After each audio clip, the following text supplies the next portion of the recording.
আসসালামু আলাইকুম। আমাদের যেই কোয়েল পাখির বাচ্চাগুলোর জন্য রাখার জন্য যেই জায়গাটা আমরা বানাইছিলাম আগের দিন যে ভিডিওটা দেখাইছিলাম, তো তার পরবর্তী থেকে আমরা আজকে দেখাচ্ছি। তো এখানে আমরা সুন্দর মতন জায়গাটা বানায় নেওয়ার পরে যেটা করি, পাখিগুলো আমরা প্রতি ঝুড়িতে করে যে এক ঝুড়িতে একেবারে আনা সম্ভব হয়নি, তো এক করে সুন্দর মতন গুনে, গুনে পাখিগুলো সুন্দর মতন ছেড়ে দেই। আর এদেরকে এনে দেওয়ার পরে এদের দেখেন চাল-চলন কত সুস্থ এবং কত অ্যাক্টিভ।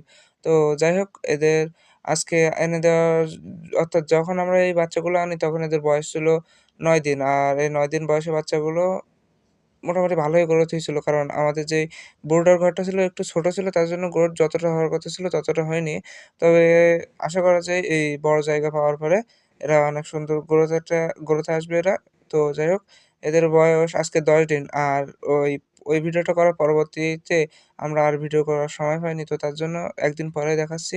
এরা একটু কমফোর্টেবল হলে জায়গাটার সাথে একটু অ্যাডজাস্ট হওয়ার পরেই আমরা এই ভিডিওটা করি। তো দেখুন মাশাআল্লাহ হাত থেকে খাচ্ছে বাচ্চাগুলো। আর এই হাত নাড়া দিলে এরা হাত পোকার মতন মনে করে। তো যাই হোক সবাই আমাদের জন্য দোয়া করবেন, আমাদের পাখির জন্য দোয়া করবেন। আসসালামু আলাইকুম ওয়া রাহমাতুল্লাহি ওয়া বারাকাতুহু।